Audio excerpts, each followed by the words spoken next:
What's happening? It's that time again, 'cause we at Pearls Podcast. Of course, you know I'm going live again. This is not the official podcast, but this is a going live session that I decided to go ahead and share with you guys. I do got a few different aspects of it.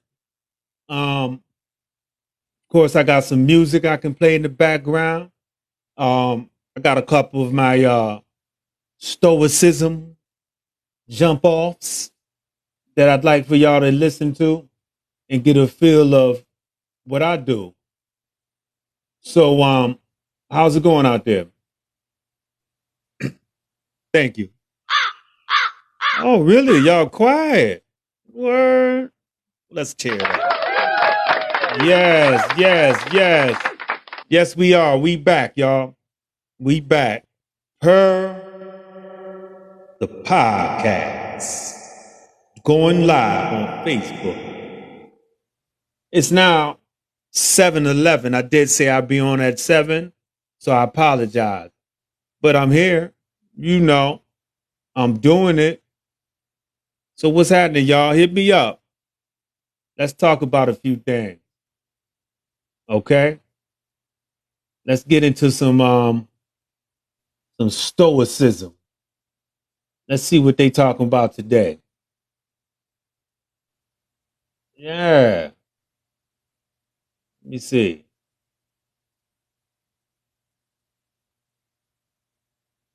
Oh, what's up, Cameron? What's happening, man? What's up with you? How you been, brother? Okay. I feel you. Boogie. Okay, we got some people popping on. That's what I'm talking about. I appreciate y'all. Definitely. We're going to get into a little bit of this real quick. I want you to take a listen. This isn't just about positive thinking. It's about a fundamental principle of Stoicism that teaches us the art of resilience through self-mastery. Every day, we face a barrage of expectations and comparisons, which can lead to a skewed perception of our own worth. But what if I told you that within you lies the power to reset this perception, to reframe the narrative of your life into one of strength and acceptance? Today, we're going to explore how to harness this power by delving into the Stoic practice of turning inward and questioning our responses to external pressures. Right. This approach isn't about ignoring the negative. It's about transforming it into a tool for personal growth. By the end of this discussion, you'll not only see yourself in a new light, but you'll also understand how to apply these ancient principles to modern challenges, creating a life filled with more acceptance and less self-rebellion. Join me as we embark on this journey of self-discovery, where we'll unravel the layers of our self-perception and stitch them back together with threads of wisdom handed down through millennia. Together, we'll learn to see not just the beauty in our strengths, but the value in our vulnerabilities. This is not just a call to action. It's an invitation to a transformation, one that begins within the walls of your own thoughts. What's up, Roberto? How are you, my brother? If you appreciate the insights and the journey we're embarking on today, a simple, free favor I'll ask from you. Today, we're going to get into some stoicism.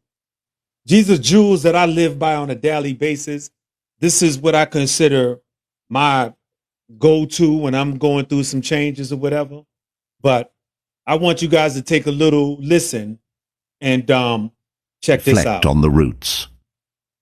Understanding why we sometimes struggle to love ourselves requires a deep dive into our past, often revealing that the root causes are external. Think about it. A casual, perhaps thoughtless comment from someone we respected, a moment of embarrassment in front of peers, or a series of negative interactions over time. These can all leave marks on our self-perception. It's important to recognize that while these moments shape us, they do not have to define us permanently. Right. Stoicism teaches us a valuable lesson here. We do not control external events, but we have the power to control our reactions to them. Stoic philosophy emphasizes examining life's experiences critically and without bias. This means looking back at those specific instances that have contributed to a negative self-image and understanding them from a new perspective. What were the circumstances? What might the other person have been going through at the time? By detaching ourselves from the immediate emotional response and viewing the situation more objectively, we can begin to see that these events do not carry intrinsic judgments about our worth. This step of reflection isn't about assigning blame or dwelling in the past. Rather, it's about gaining clarity. When we take the time to think about the experiences that have shaped our self-esteem, we're often able to see that our negative self-perceptions are not reflections of our true selves, but rather reactions to specific events. Stoicism. This understanding is crucial as it lays the groundwork for transforming these perceptions. By practicing this Stoic method of reflection, we empower ourselves to start rewriting the narrative of our self-image. This doesn't mean denying that painful things happened or that they hurt us. Instead, it's about acknowledging these events and then choosing not to let them dictate our self-worth going forward. We learn to separate our value from our experiences, recognizing that our worth as individuals is not diminished by the actions or words of others. As we engage in this reflective process, we take the first crucial steps towards healing and reclaiming our self-esteem. Each insight gained through this practice not only helps to weaken the hold of past hurts, but also strengthens our resilience, equipping us with the tools to face future challenges with a more grounded sense of self. This is the beginning of a journey toward not just accepting, but truly loving ourselves, guided by the wisdom of Stoic philosophy. That's right. Step 2. Dialogue with your past self. Boy. Engaging in a dialogue with your younger self can be an incredibly transformative exercise, one that bridges the gap between therapeutic practices and Stoic wisdom. Imagine for a moment that you could travel back in time. Thank you, brother. Picture yourself sitting across from the child you once were, observing their hopes, their fears, and the simplicity of their world. What would you say to this younger version of yourself? The exercise isn't just about imparting wisdom. It's about offering the compassion and understanding that perhaps was needed, but not received at that time. You might start by acknowledging their feelings of being misunderstood or overlooked. It's powerful to tell them, it's okay to feel this way. It's okay to be you, complete with all your emotions and thoughts. You are worthy of attention and love, not for your achievements or what you can do, but simply for being you. This simple affirmation can be deeply soothing to your inner child who may have internalized negative experiences as personal faults. This conversation is a core practice of Stoic thought, focusing on the concept of self-acceptance and resilience. Stoicism teaches us to embrace our experiences, including our responses to past events, with a sense of detachment and understanding. It encourages us to view every experience as a part of our philosophical journey, helping us grow into wiser, more compassionate beings. As you engage in this mental dialogue, try to truly listen to your younger self. What are their dreams, fears, and desires? How have these early experiences shaped the person you are today? By understanding these elements, you can start to heal old wounds. You'll likely find that many of the insecurities that trouble you as an adult began as simple misunderstandings from when you were younger. Reassuring your younger self that they have inherent worth, independent of external validation, is an exercise in building Stoic resilience. It fortifies the understanding that our worth isn't contingent on the fluctuating opinions of others or the whims of fate. Instead, our value is a constant, rooted deeply in our existence and our nature as rational, thoughtful beings. This exercise isn't just about healing, it's about strengthening. By affirming your value to your past self, you reinforce your own resilience in the present.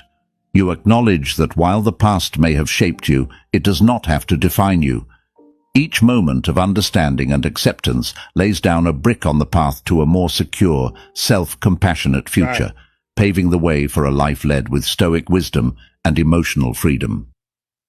Now, the thing is about that is basically what they're saying is we don't have to, as individuals, be afraid to go within ourselves to try to find what it is that makes us to continue to be that bad person. Like, it's similar to, peer pressure or following or trying to, keep up with the Joneses or be like everybody else. Man, I'm done with that.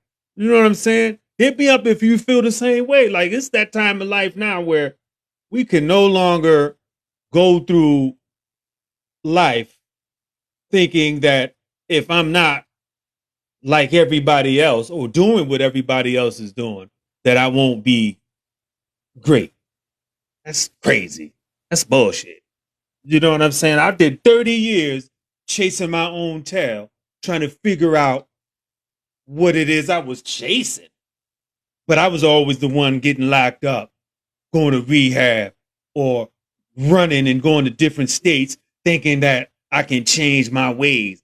But I didn't do nothing, but I took me with me, which means I didn't sort out none of that inner turmoil that was eating me up inside until I finally sat my ass down and said, you know what? Done. Let me go within myself and find out what it is that I need to adjust. Okay? So I had to get rid of certain people in my life. I had to walk with my head up high, and I had to get rid of the vices that kept me from the real true talents and the real self-assurance that I needed to give myself in order to continue to grow. My growth was stunted. Okay? Yeah, they out there acting up. That's all right. I got something for them. But anyway, but yeah, so this other part I'm going to get into is called, don't chase, attract. It gets deep. So check a little And bit of this start out. attracting what's truly meant for you. Imagine a life where you're not constantly running after things, people, or opportunities, but instead you're effortlessly drawing them towards you. Sounds like a dream, right? Well, with the wisdom of Stoicism, this dream can become your reality. All right, my Stoic friends, let's get real. Right. Have you ever felt exhausted from trying to force things to happen?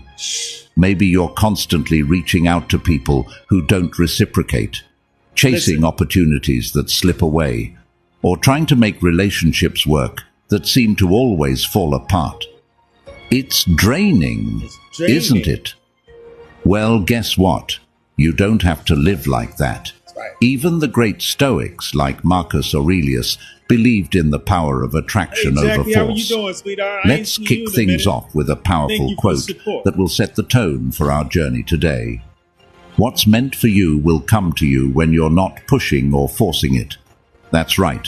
When you stop chasing and start living in alignment with your true self, you create a magnetic force that attracts the right things, people, and opportunities into your life. Right. Imagine this. You're living your life, focusing on your growth, happiness, and well-being. Suddenly, the right people Ducky duck. start appearing. What up, brother? Opportunities knock on your door. And everything you've been yearning for begins to flow bring the effortlessly into your life. Sounds magical, right? Yes. Well, it's not magic. It's Stoicism, my friend. But before we dive into the 10 Stoic principles that will help you attract what's meant for you, First, listen to the introduction that I have to give to you about what this is about. First, let me give you foundation some of our more. journey today.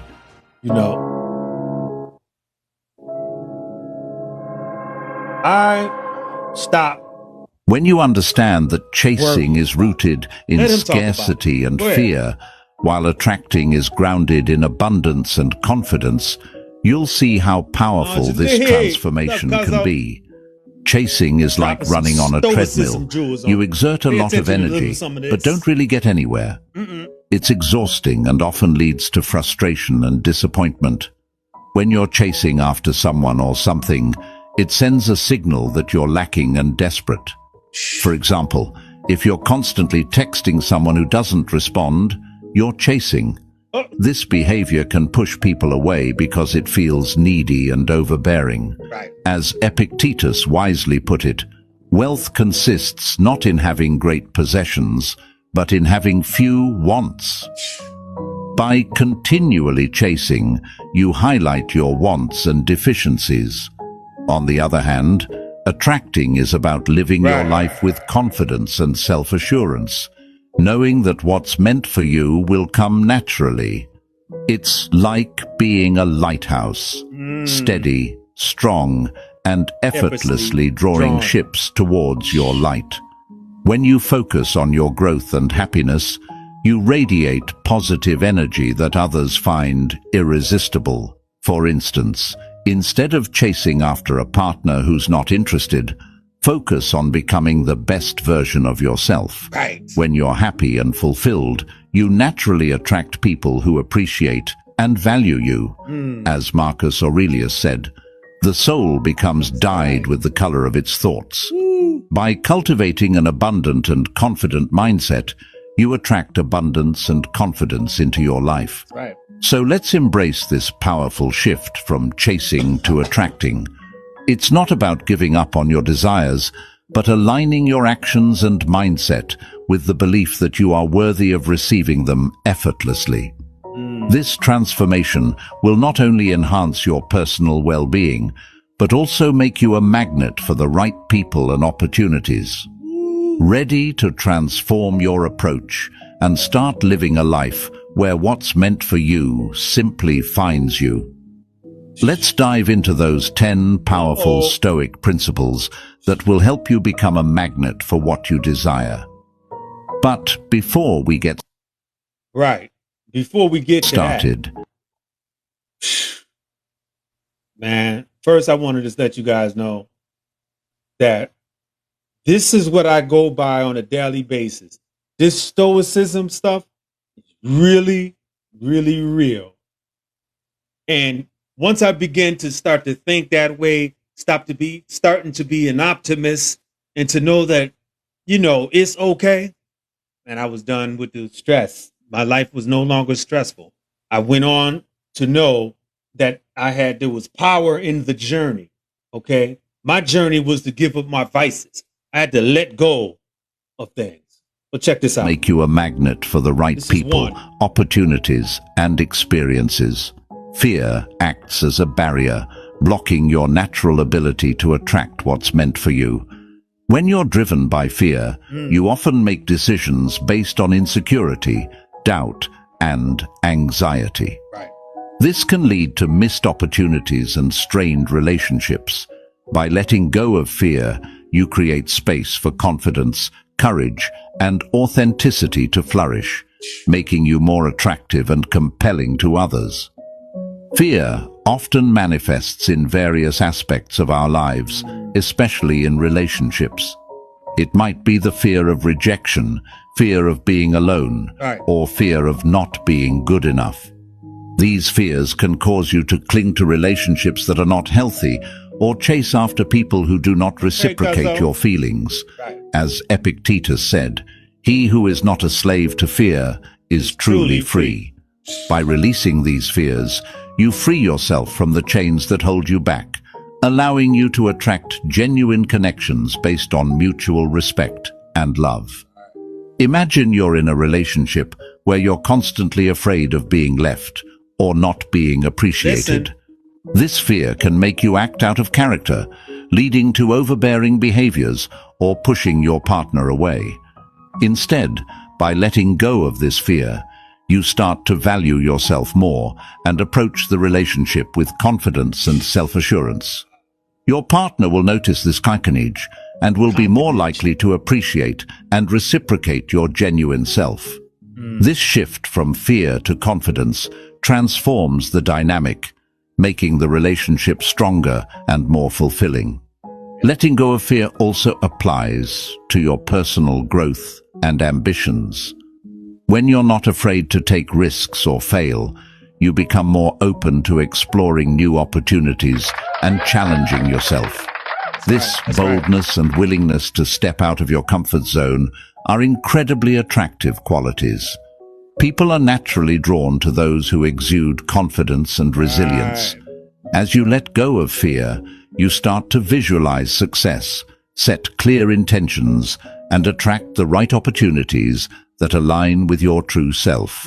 So, how do you let go of fear? Start by acknowledging your fears and understanding their root causes. That's what I was talking about. Practice mindfulness and self-reflection to identify the fears that hold you back. Once you recognize these fears, challenge them. Ask yourself, what's the worst that could happen? Often, the scenarios we fear are not as daunting as we imagine. Replace these fears with positive affirmations and focus on the potential for growth and success. Surround yourself with positive influences and supportive people who encourage you to be your best self. Engage in activities that build your confidence and remind you of your strengths. Remember, letting go of fear is a continuous journey, but with each step, you become stronger and more magnetic. By letting go of fear, you will find yourself on the journey of becoming a magnet. A strong individual who attracts the right people, opportunities, and experiences effortlessly. As you release fear and embrace confidence, you embody the affirmation, I am a magnet. This transformation not only enhances your personal well-being, but also makes you an irresistible force that draws positivity and abundance into your life. So, take the first step today. Let go of fear and watch how the world around you changes for the better. Number 2, visualize success. Okay, check this out. When we get into that, what? That's exactly what I was talking about. Okay, letting go of fear.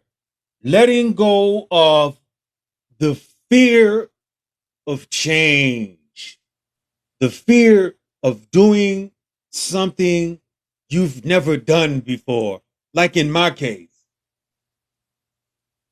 stop drinking. Oh, snap. Ooh, what? Stop getting high. Man, not me. I ain't gonna know how to act. Shit. That was the biggest lie that I've told myself in the whole 55 years I've been alive. Okay? Now, the thing is, what kept me in the rut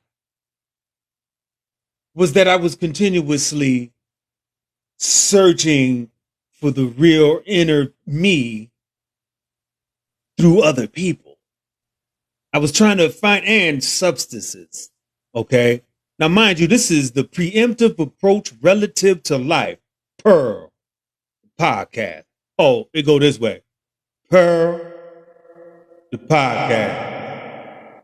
And once I was able to dig deep inside into that pit of my stomach where all of that stuff is stored and not given the opportunity to be released due to the turmoil and the constant dredging of new shit, I wasn't going to change. Man. I wasn't changing for probation, parole, the girlfriend, the kids, the judge, my mama, my sister, my cousins. I wasn't changing for them.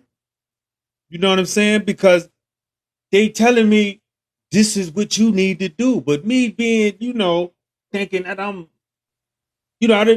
didn't want to give my power up. I thought that I was still in control of some things.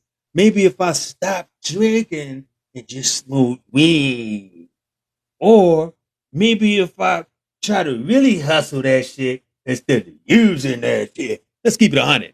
Okay? Realistically, I was continuously chasing the same lies. Okay? Because I didn't want to relinquish the ability to think that I was still in control of my life when in reality wasn't. That's the real shit. That's part of what affected me in the beginning was I didn't want to be real about what it is that I feel. See, I didn't want to accept that my life had become unmanageable to the point where my black ass keep going to jail. I keep getting caught with drugs. I keep getting in bad relationships that were toxic, where both of us were showing signs of straight craziness. You know what I'm saying? Like blind leading the blind. It's just there's no way that I could I can, sustain a relationship when I'm still continuously digging a deeper ditch for my black ass to get buried in. And being led by someone who's encouraging that because of what I might obtain throughout those missions. That shit's a lie. Okay. Today, I'm not worried about, relationships. I'm not worrying about who out there doing what, who got this, or I gotta have a bottle of liquor when I come outside so that I can have something to at least show my love towards or them show it to me. Or you know what I'm saying? That shit was all a fantasy world that I caught myself up in with over 3 decades. You believe that shit? 30 years of chasing my tail until finally a year ago. Yeah, it's been a year. You know what I'm saying? Because I'm gonna tell you how it became a year. And it didn't seem like it was that slow because it was something that I really was ready for this time. You know what I'm saying? Like I didn't go into the whole process thinking, oh man, this shit gonna be crazy. What am I gonna do now? You know what I'm saying? I'm about to give up all my friends. I'm gonna have to give up, all the little activities I used to do, chasing all the girls, thinking that man, that shit. You know what? I have more fun today without that extra headache than I've ever had in my life, man. Like now all I do is eat, eat, sleep, and watch TV and work. Yeah. And the beauty in that is that I know that it's a productive day, that I did something to uplift my well being, opposed to digging the ditch deeper for my black ass to lie. You see what I'm saying? So, Pearl is the preemptive approach relative to life. PEARF. That's the name of this podcast. This is about getting your shit together. This is about taking the good and the bad and writing a list. Okay? They call that the pros and the cons. I had to do the pros and the cons of all the bullshit that I was doing. And you know what outweighed itself? Cons. Yeah. Ain't that a trip too? Because con is synonymous with con game. It's all that shit. Conning my damn self to do dumb shit. And you got yes people that'll be around you to tell you, oh, you the man. Oh, you all right. You looking good. Let me get a hit. You got something to drink? I know you got a shot. Let me get a couple dollars. You know what I'm saying? They'll bring you up to get what they can get and then leave you where your ass is at. Plenty nights I done been out there. And when it was all gone, so was it. So now I don't need the people, the places, or the things. All right.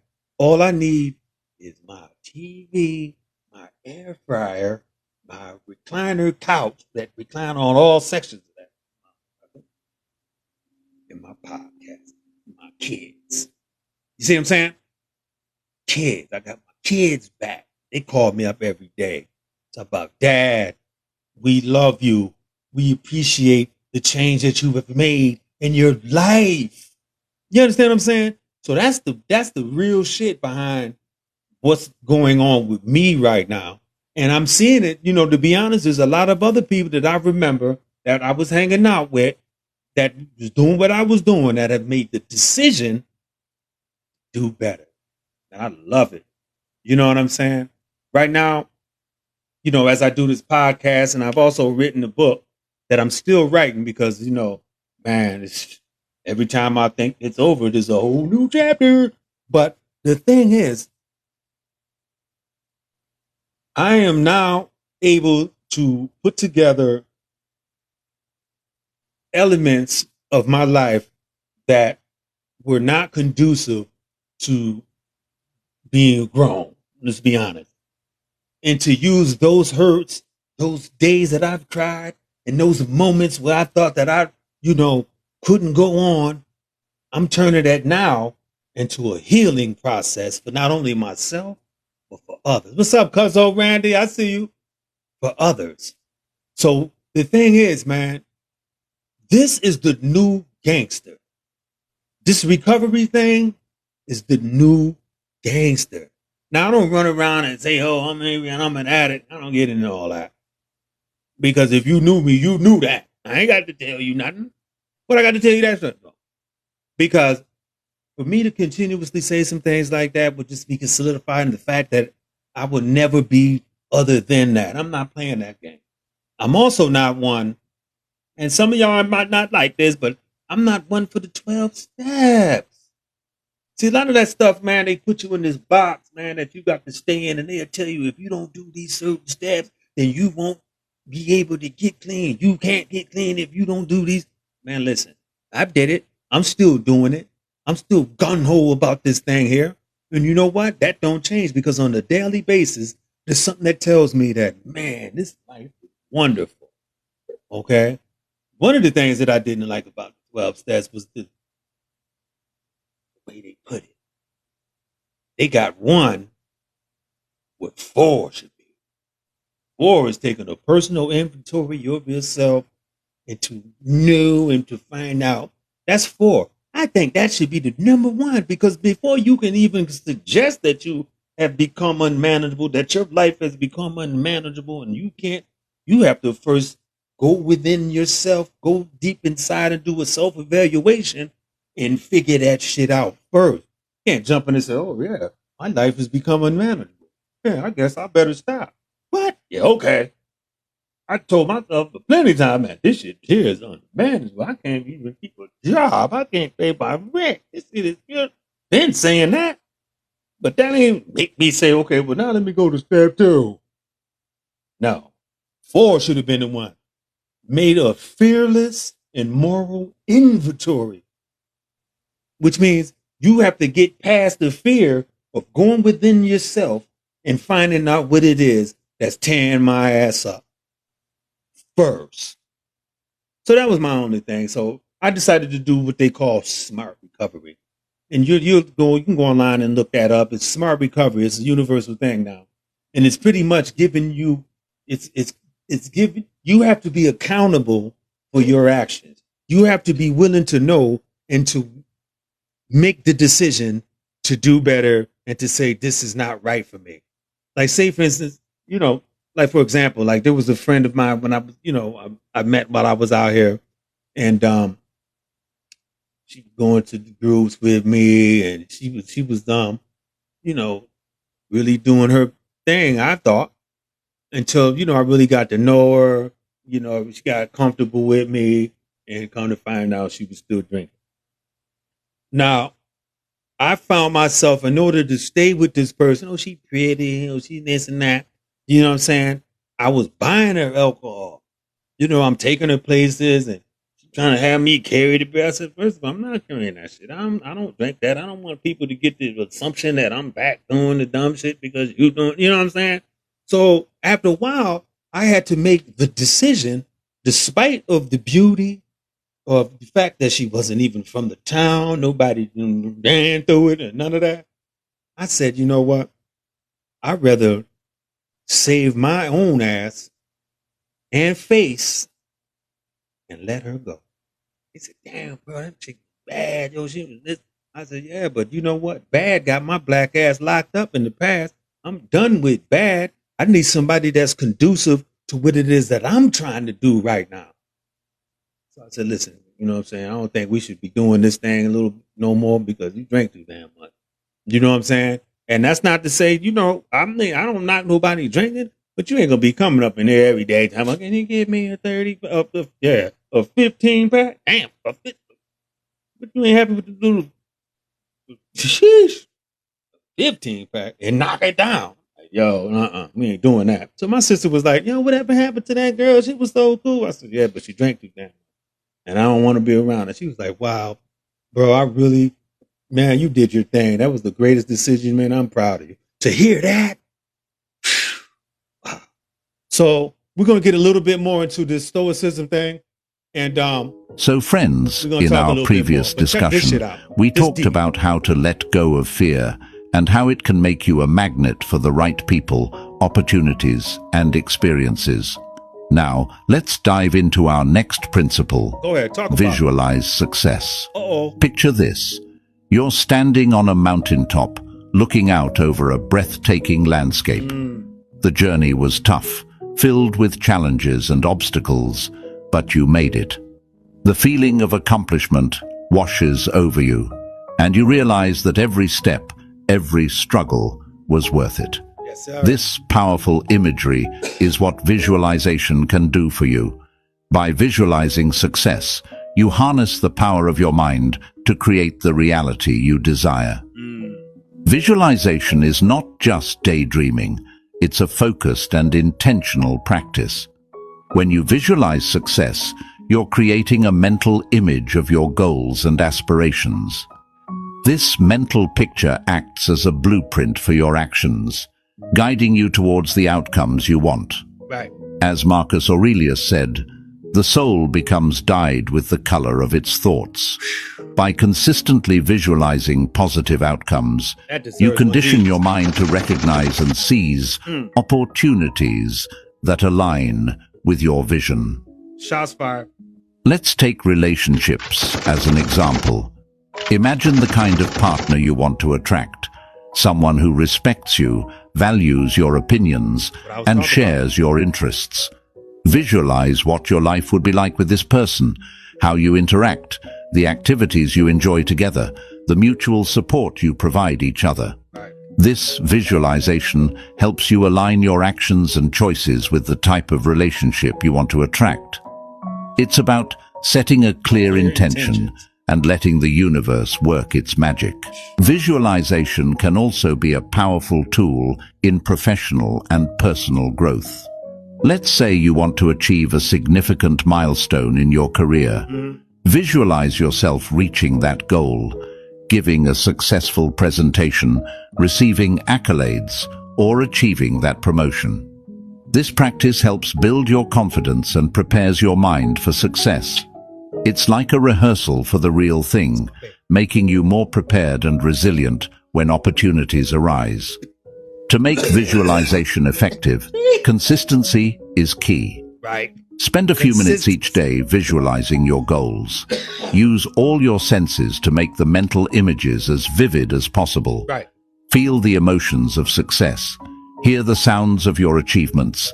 See the details of your aspirations coming to life. This practice not only keeps you focused, but also energizes you, making the pursuit of your goals more exciting and fulfilling. So friends, by visualizing success, you're not just dreaming, you're setting a powerful intention for your life. You're telling the universe This is what I want, and I'm ready to receive it. Right. This mental clarity and focus make you a magnet for the opportunities and people that can help you achieve your dreams. Remember, I am What's a up, magnet. LB? Good seeing you, brother. Embrace the power of visualization and watch as your life transforms in ways you've always imagined. Stay focused, stay positive, and let your visions guide you to success. That's it. Number 3, do your best and let go. Whoop.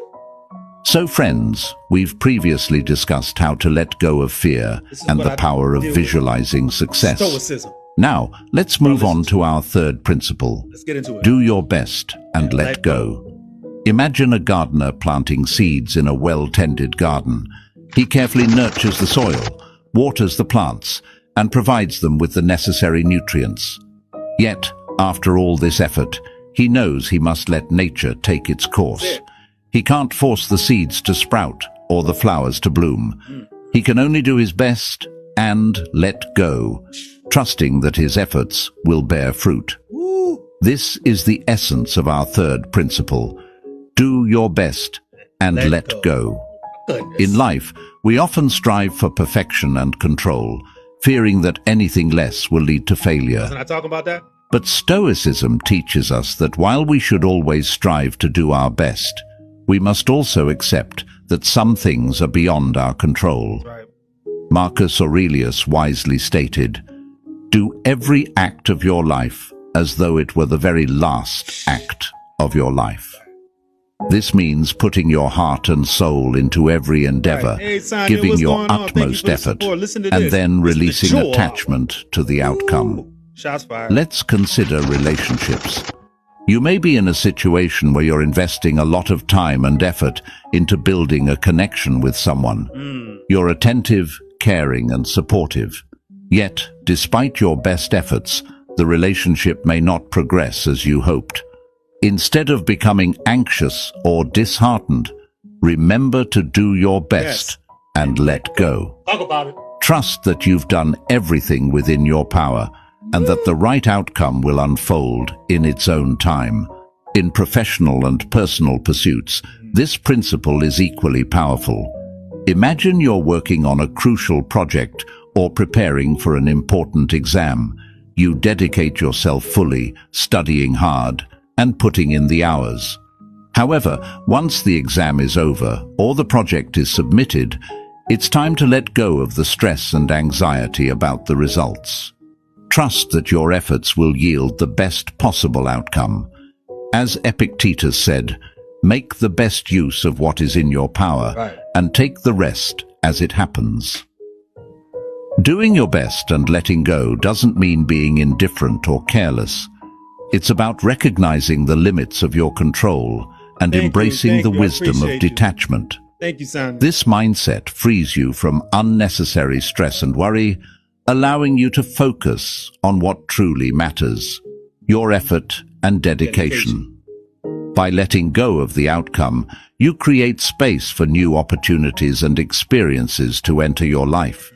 So, friends, by doing your best and letting go, you embody the true spirit of Stoicism. You become a magnet for positive energy, attracting the right people and opportunities effortlessly. Right. Remember, I am a magnet. Trust in your efforts and let go of the need to control everything. That's it. Embrace this principle and watch as your life transforms with grace and ease. Stay dedicated, stay confident, and let the universe take care of the rest. Number 4, attract what you want. Now, sheesh, there was a lot. There was a lot in that message right there. And it pretty much talks about exactly what I was talking about previously pertaining to, doing what I need to do in order to circumvent the people, places, and things that had hindered my growth as a man. Honestly, as a man. You know what I'm saying? Like, I hurt not only myself. See, this is we think it's a selfish addiction or it's a selfish lifestyle or that what we're doing is only hurting ourselves. But man, what?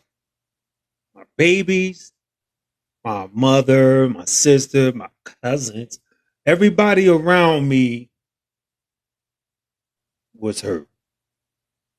And, I was so hard headed and so self determined and so thought I was that guy that I didn't pay attention to the collateral damage that I applied upon everybody for 3 decades. Could you imagine that? On and off. Oh, I'm going to do good this time. Oh, I ain't going to do that again. Oh, no, I ain't that bad. Man, all that shit was masks. Okay?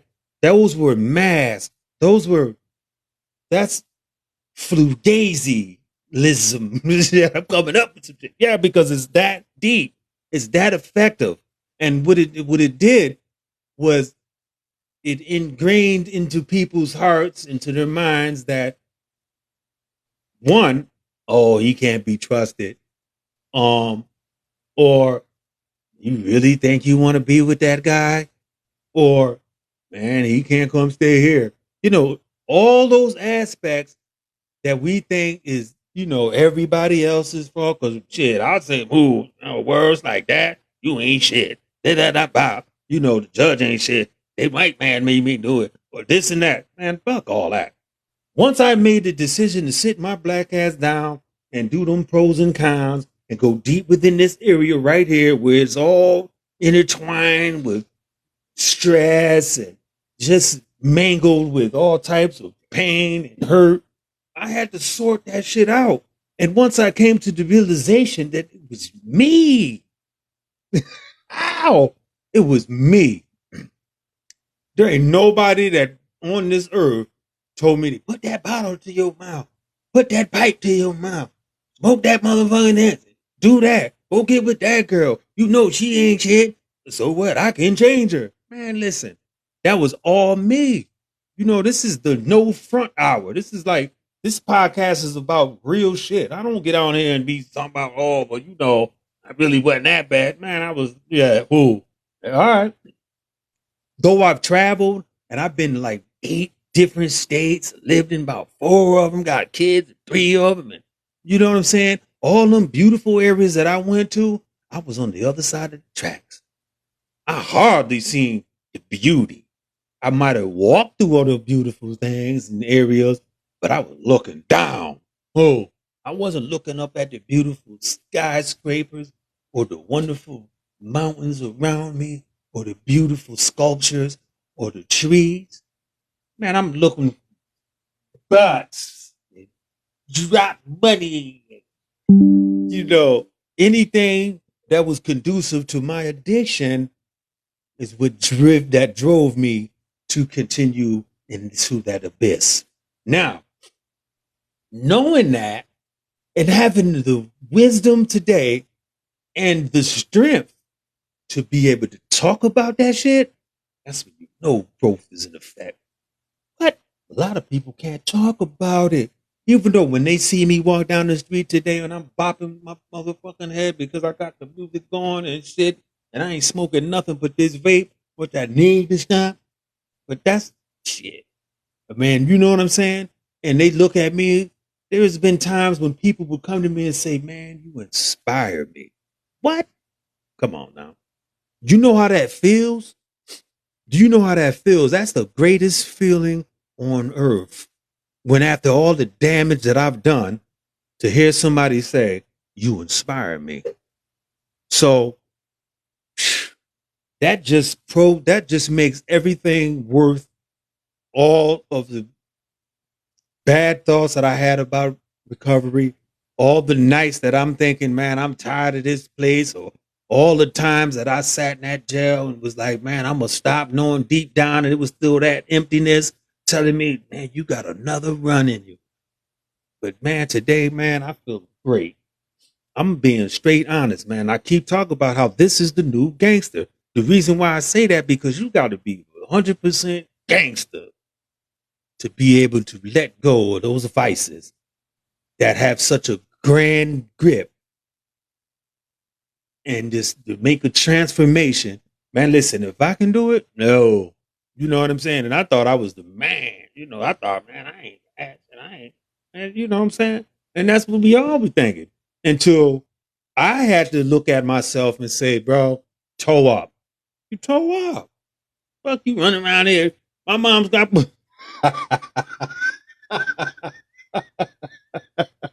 I remember one time I came in my mom's crib. She said, boy, your head is bigger than your body. I said, what? Uh-oh. Damn. Though I laughed, it was hurt. That was hurt. And she been through it with me. You already know. Isabel, I love you, Mom. I love you. Get well. The thing is, I didn't hear all that. I didn't hear none of that. All I heard was, oh damn, word. That means shit, I better wear some bigger clothes. Or I better put a hat on. So not thinking that I was losing mad weight, that shit sunk in, that I was, trying to still save face. And, that shit is all whack, man. Now I weigh 230 pounds on a consistent basis. Like, that's my weight right now. That ain't no, because I ate something last night. Or, man, that shit, I've been weighing like that for a whole year now. I'm fat. But I do my little workout. I got my little, tension straps and shit. I do my little exercise. I ride a bike. I walk every day. I go to, you know what I'm saying? I take care of myself. I get some good ass sleep. I eat good. You know what I'm saying? And I listen to the Stoicism and I watch great documentaries and I keep our mind fulfilled with nothing but greater and greater opportunities, not only for myself, but for others. Okay? So that's what this podcast is about, man. My podcast is about, like it says, a preemptive approach, meaning I have to first think about that which is relevant first, and then make the decision that's best for me and others in order to make a positive result in that journey from which I'm on. There's no other route. There's no other route. I've wasted years. I'm talking about some years where I could have been doing the things that I'm doing right now. If I'd have started what I'm doing now, then, man, I'd have been on top. And this ain't for monetary gain. You know what I'm saying? I'm not on here trying to get people to give me money because, it'd be great. But that ain't what my mission is. My mission is for you to get the real gist of what this recovery lifestyle is about for me and what it can be about for you. Okay? Now, I've also got people that's going to be coming on. I've been talking to a few people. I got this real good friend, Ivy. She got Ivy vibes. She does the tarot cards. She does a lot of readings. She's a great person, man. I really, really, truly love this chick. She's a real good friend of mine, man. And we just got through chatting for about an hour and a half live. We do that. And she did a reading for a friend of mine that's also gotten her life together, and she was a trip too. And a lot of y'all know her, and I'm not going to say her name, but she going to get on here too and drop some of her jewels too, because she now speaks at recovery houses. She chairs meetings, and she's got YouTube speeches. And you wouldn't believe who it is, but when she get on here, y'all gonna be like, oh my gosh, that's what she been at? Right. Because all the people that are connecting with me now are doing something positive. Okay? I'm not dealing no more with people that's not doing something positive or productive that's the betterment of others, man. I'm trying to make sure that we do the best that I can do and others to ensure that we give to our children and those watching us now a better direction. So with that, let's get into a little bit more of this stoicism. Now, mind you, this is what I listen to on a daily basis. There's tons of these. I follow them. They talk, but this is from ancient times. These Jews are coming from the beginning of time. Like, this ain't no new shit, but it's universal. It's a never ending cycle. So I put my phone next to my ear at night and I put this on a 3-hour reel and I just listen and fall asleep to these jewels. So here's some more. So friends, we've explored the importance of letting go of fear, visualizing success, and doing your best and letting go. Now, let's dive into our fourth principle: attract what you want. Imagine you're a magnet, drawing to you the very things you desire in life. This isn't just a fanciful notion. It's a powerful reality when you understand and apply the principle of attracting what you want. By aligning your thoughts, actions, and energy with your desires, you become a beacon for the right people, opportunities, and experiences. To attract what you want, start by getting crystal clear about your desires. What kind of relationships, career, or life experiences are you aiming for? Write them down, visualize them, and most importantly, believe that you deserve them. Marcus Aurelius once said, "The soul becomes dyed with the color of its thoughts." Your thoughts shape your reality. So focus on what you want to attract rather than what you want to avoid. Let's take relationships as an example. If you want to attract a loving, supportive partner, start by embodying those qualities yourself. Be loving, supportive, and positive in your interactions. Your energy will naturally draw similar people to you. It's about becoming the person you wish to attract. If you're seeking a partner who values honesty and integrity, ensure these are the principles you live by daily. This alignment creates a magnetic pull, bringing the right person into your life. In professional settings, attracting what you want works similarly. If you aspire to a specific role or success in your career, act as if you already hold that position. Display the confidence, competence, and attitude of someone who is already successful. This not only boosts your confidence, but also signals to others that you're ready for greater responsibilities and opportunities. The universe responds to your energy, and by consistently putting out positive, focused vibes, you attract what you desire. The key to attracting what you want lies in maintaining a positive and abundant mindset. Avoid dwelling on lack or scarcity. Instead, focus on abundance and the belief that there's plenty of success, love, and opportunities for everyone. When you shift your mindset from scarcity to abundance, you open the floodgates to attract everything you desire. As Epictetus wisely put it, wealth consists not in having great possessions, but in having few wants. By wanting less and appreciating more, you attract abundance effortlessly. Remember to take inspired action. Attraction isn't just about thinking positively, it's also about taking steps toward your goals. Whether it's improving your skills, expanding your network, or stepping out of your comfort zone, these actions align you with your desires and amplify your magnetic pull. Stay proactive, stay focused, and watch how the universe conspires to bring you what you want. So, friends, by attracting what you want, you harness the power of intention and action. You become a magnet for the life you've always dreamed of. Remember, I am a magnet. By aligning your thoughts, actions, and energy with your desires, you attract the right people, opportunities, and experiences into your life. Wow. You know, what can I say?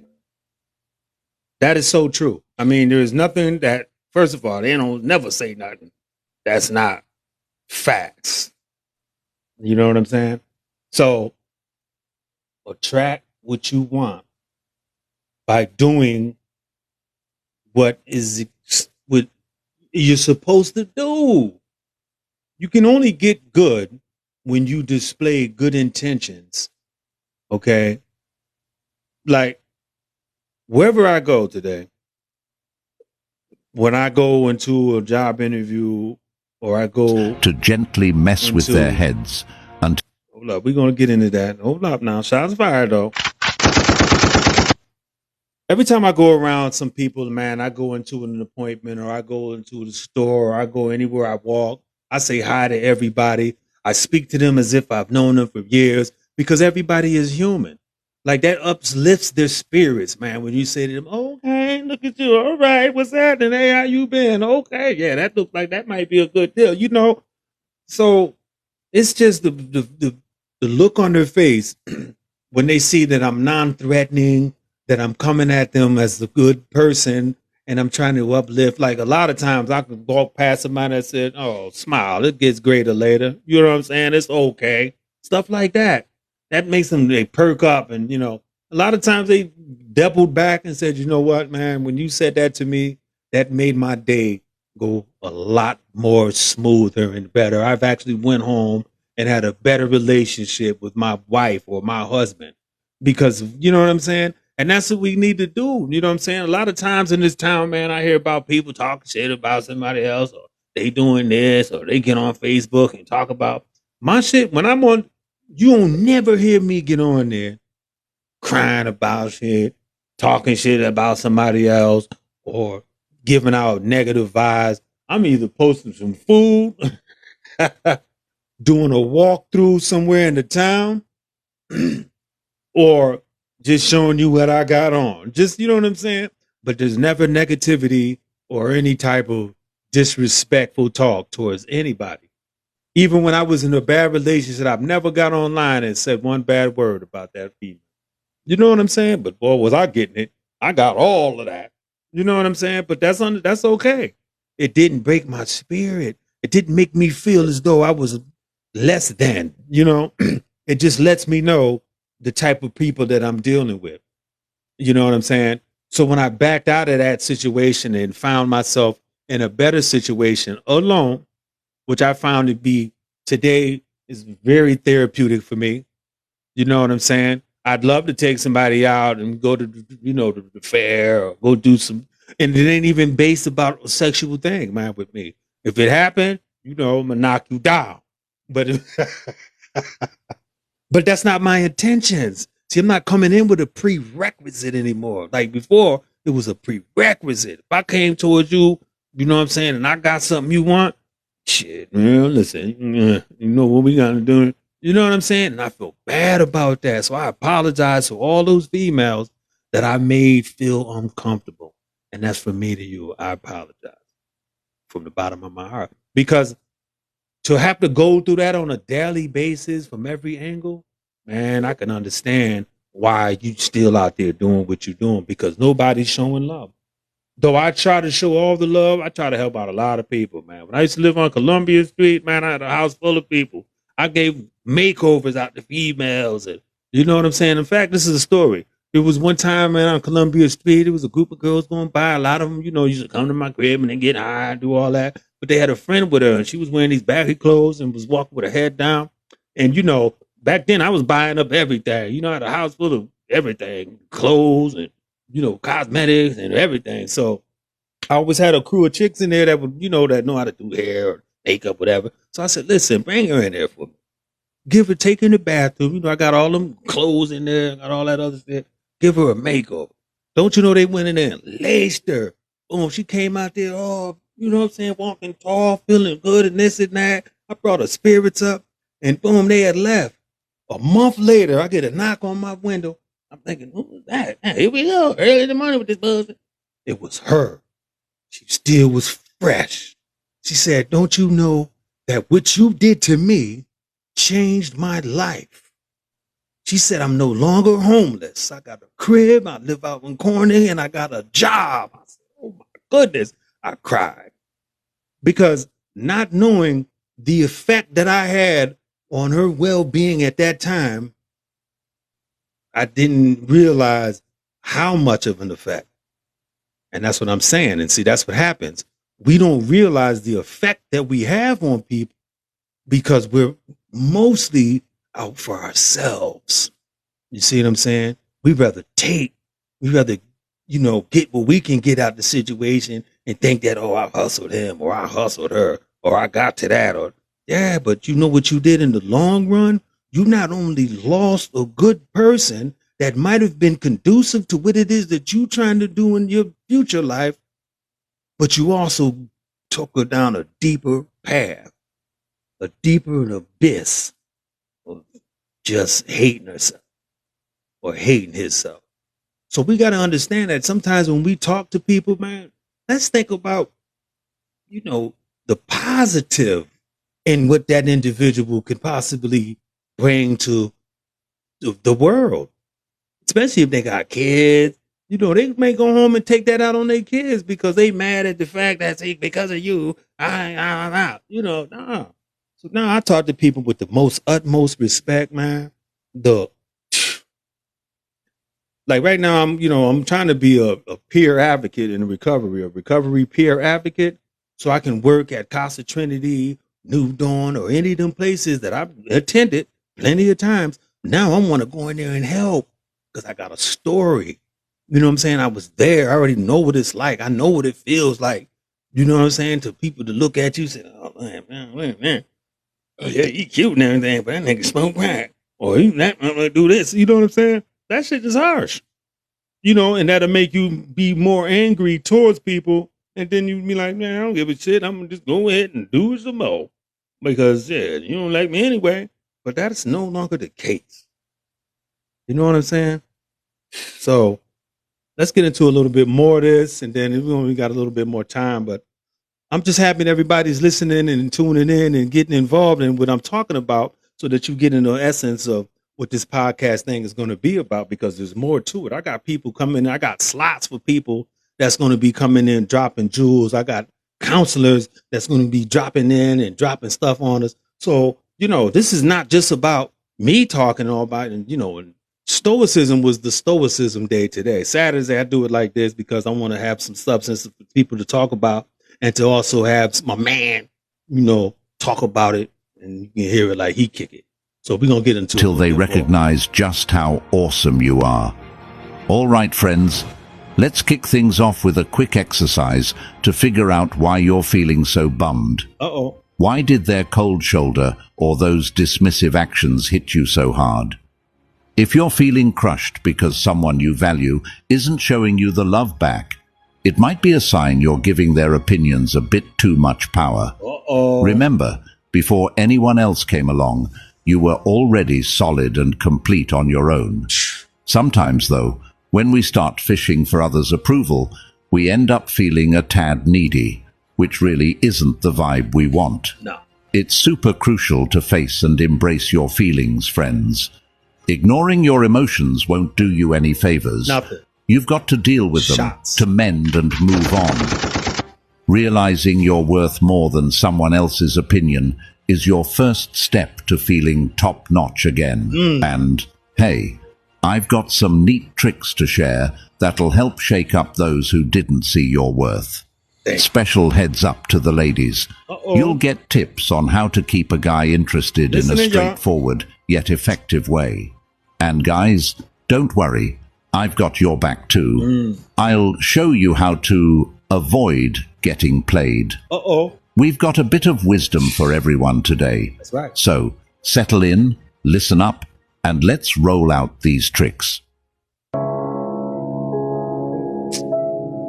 11 ways to make them regret not Before we valuing dive deep into our 11-step game plan to ensure you're never... crazy, because this is what I'm talking about. This stoicism thing gives it up raw. And there's no, sugarcoating. And that's what I love about it, man. So let's get into it. You deserve. It stings, right? But here's where stoicism kicks in. A true stoic knows that the only things we can control are our thoughts, actions, and reactions. Everything else, it's out of our control, and that includes other people's opinions and actions. A true stoic starts by looking inward. They ask themselves, why does this bug me? They understand that their value doesn't come from others, but from their own actions and virtues. So, if someone doesn't value them, It's seen not as a personal failure, but more a reflection of the other person's judgment. What about those hurt feelings? Stoics feel pain too, but instead of dwelling on it, they use it as a springboard for personal growth. Wow. They think, what can I learn from this? How can this toughen me up? This way, every slight or cold shoulder is a chance to grow tougher and more self-reliant. That's right. Stoics also practice detachment. This doesn't mean they don't care about others. It means they keep an emotional distance to protect their inner peace. That's right. They enjoy others' company and value their affection, but they don't rely on it. They find happiness within themselves and their own actions. Moreover, Stoics are big on self-compassion. They remind themselves, I'm doing my best, and that's enough. By confirming their self-worth, they protect themselves from the negative impact of being undervalued by someone else. In the true spirit of Stoicism, they focus on action. Right. Instead of trying to change someone's opinion about them, they focus on living right and acting with integrity. That's another shots fired. They stand firm in the belief that the best revenge is to be unlike him who performed the injury. Marcus Aurelius. That was my So, boy. as we roll out our 11 steps today, let's keep this Stoic mindset. Let's not just learn how to make them regret not valuing us, but also learn how to rise above the need for their validation. Before we jump into our techniques, let's set the mood with a quick activity. I want everyone watching to type, I rise above, in the comments below. Right. It's not just about boasting. I rise above. It's about Let me see realizing that your on own there, worth right from the I start. rise above. When you declare Write that it, out. you start to believe it more and more. Plus, you might just inspire someone else to recognize their own awesomeness too. So go ahead, type it out, Type it and out. let's light up those comments rise above. with some positivity. Let's get it. Now that we've got those good vibes flowing, let's dive into those Stoicism. game-changing techniques. Ready to be unstoppable? Let's roll. Number 1, value yourself. First. Hey there. Let's dive into our very first game-changing move. I'm only going to do 3 of Valuing them. yourself. This is all about recognizing your awesome self-worth, no matter where you are or who What's you're up, with. Sharpie? Good seeing you, brother. Valuing yourself isn't just some fancy concept. It's the foundation for how others see and treat you. When you really start to appreciate your own value, you're basically telling the world, hey, I'm worth your attention. So, what does valuing yourself actually mean? It's all about knowing you're already whole and worthy of respect on your own. This mindset doesn't just lift you up. It changes how your friends, partners, and even colleagues treat you. Imagine your significant other noticing you're suddenly making bold decisions confidently, or your buddies seeing you stand up for what you believe in. That shift can really make them think twice about how they've been seeing you. Let's get this rolling with a simple yet powerful step. Affirmations. Every morning, look in the mirror and hit yourself with some good vibes like, I am capable, Yeah. I deserve respect, It's all about how I'm and talking. I am a rock star in my own right. That's right. Marcus Aurelius nailed it when he said, the happiness of your life depends upon the quality of your thoughts. So pump those Not thoughts up nobody with else's positivity thoughts. Yours. and watch your spirit soar. But hey, it's not just about thinking good thoughts. It's also about acting on them. Choose to spend time doing things that make you feel great, or say no to stuff that drags you down. Like drugs and alcohol. Make choices that show you respect yourself, and you'll find others will start respecting you As more. well. 2. Ooh. Man. Valuing yourself is a game changer. It makes you shine a bit brighter and shows the world you're not someone to overlook. Every choice you make that reflects your self-worth is a step towards being a more centered and happy you. That's it. Remember our motto, I rise above. Rise above. Keep that in mind each day. It's about more than just feeling good. It's about living in a way that others can't help but notice and respect. That's it. So, value yourself. Rise above and let everyone see the amazing person you are. Amazing. You totally deserve it, dude. Totally. Ready to check out the next cool tip? Yeah, let's get into it. Let's keep this good energy rolling. Number 2, improve your physical image. All right, folks. Now that we've kicked things off by pumping up how we see ourselves, let's jump into our second sweet move. Improving your physical image. It's all about sprucing up your exterior to match that rock-solid self-esteem we're building. Think about it. When you look good, you feel good, and everyone around can sense that vibe. It's like wearing your confidence on your sleeve, or, your entire outfit. So why bother with stepping up your style game? Shots. It's simple. Your appearance often serves as your personal billboard to the world. When you put a bit of effort into looking sharp, it's not just about vanity. It's about expressing your personal pride. It shows that you respect yourself, and it sets the stage for others to respect you too. Talk about it. Plus, let's be honest, turning a few heads when you walk into a room can be pretty darn satisfying. Here's how you get started. First, think about what your style says about you. Are you the laid-back, jeans and tee kind of person? Or do you feel more at home in something that screams bold and chic? Whatever your vibe, own it and make sure your wardrobe reflects it. Updating your style doesn't mean you need a closet overhaul. Sometimes just a few key pieces can elevate your entire look. Next up, let's talk grooming. It's the little things that count, like that neat haircut, or that fresh, clean shave, or even making sure your nails are tidy. And yes, skincare counts too, folks. A dash of moisturizer and some sunscreen can go a long way in keeping you looking fresh. Remember, taking care of your skin isn't just for the ladies. Guys, getting on that skincare train can really sharpen your image. Now, stepping out in style is one thing, but maintaining a healthy physique is another major part of improving your physical image. It's not about getting ripped or skinny. It's about feeling strong and healthy. Regular exercise boosts your endorphins, those happy hormones. And it shows. You don't need to hit the gym like it owes you money. Just find activities that are nowhere to be found. Here's where you smile. Offer a kind word, but also keep a healthy distance. You're still there for them, but you're not putting all your time and energy into a one-sided relationship.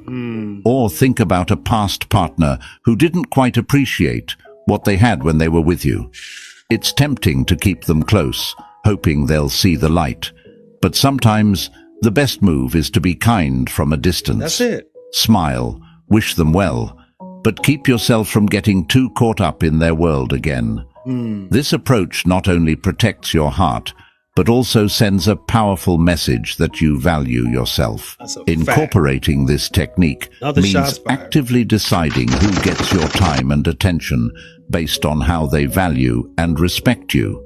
It's about being generous with your kindness, but intentional with your energy.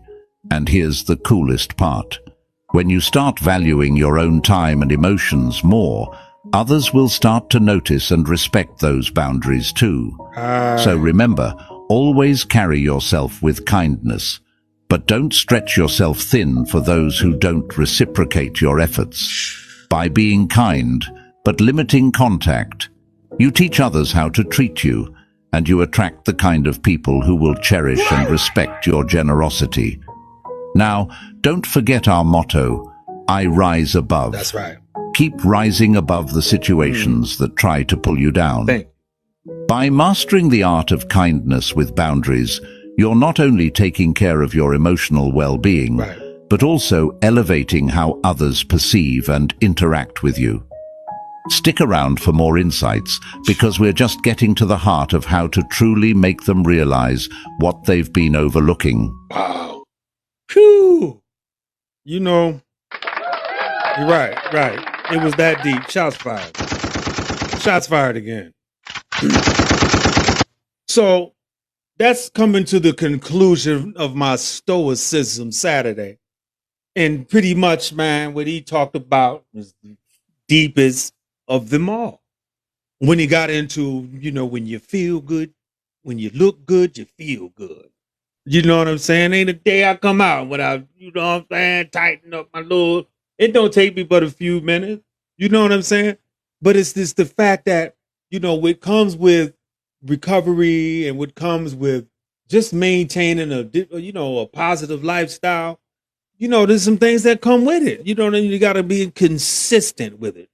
And that was the name of the group today is consistency and being grateful. And I'm going to tell you, man, we might have hit that thing right on the nail today. So thank you for tuning in. You know what I'm saying? I definitely appreciate all those that stuck around. Sonya, I see you still up there. Colleen stepped in. That's what's up. Sharpie, I love it. And everybody else that tuned in, man. Like, yeah, man. Deep. But yeah, we're going to get a little bit more into that next time. Next time I'm going to have a person on that's going to do some readings. I sent somebody to her and she did a reading and boy, oh boy. The person came back to me and said, "Oh my God, Avery, did you tell her something about me? Did you?" I said, "Listen, I don't play it like that. I let her do her part and I do mine. I don't give her no information about what I know about you because that wouldn't be fair. That'd be, going against what we trying to do right now. So I got to allow her to do her part and I do mine. But Ivy Vibes will be here next time to do a reading. So if anybody wants to do a reading, I'm going to give you the time and date. We may, you never know. I might do something tomorrow, as a matter of fact. Considering tomorrow's Sunday, people probably laid back. They might want to hear something that might make their week, more productive. So I'll let you know tomorrow morning whether or not I'm going to put that thing together. So just, stay looking on my news feed or whatever on my little Facebook, or I'm also on Instagram. And so I'm gonna have a lot of this stuff going to all platforms that, soon. I'm gonna have all the banners up. I'm gonna, I've got extra mics, so I'm gonna have the round table. It's gonna be really something special. But today I wanted to get into, really into the core and the deep part of what this podcast is gonna really be based upon. And this jewels. I'm not on here talking about no craziness. It's called Preemptive Approach Relative to Life. PEARL. It's an acronym. So what we do here is just to enlighten those that might need to hear some of these jewels. Stoicism is my best thing. I deal with that on a daily basis. That's for me. I wanted to share that with you guys today to let you know what makes me tick on a daily basis when I wake up smiling and laughing and feeling good and, able to walk out and walk with pride and be able to know that I don't have to indulge in certain activities in order to be part of. Because I wasn't doing it because I wanted to feel good. You know what I'm saying? That shit ain't make a motherfucker feel good. That shit had a nigga running around here acting a damn fool. And I'm done with that. I'm too old for that shit, man.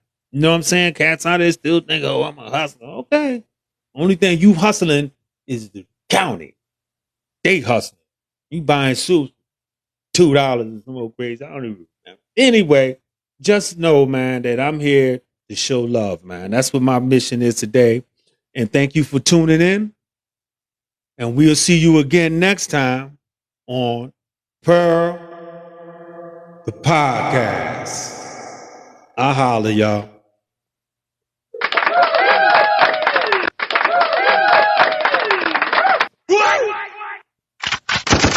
Shots fired.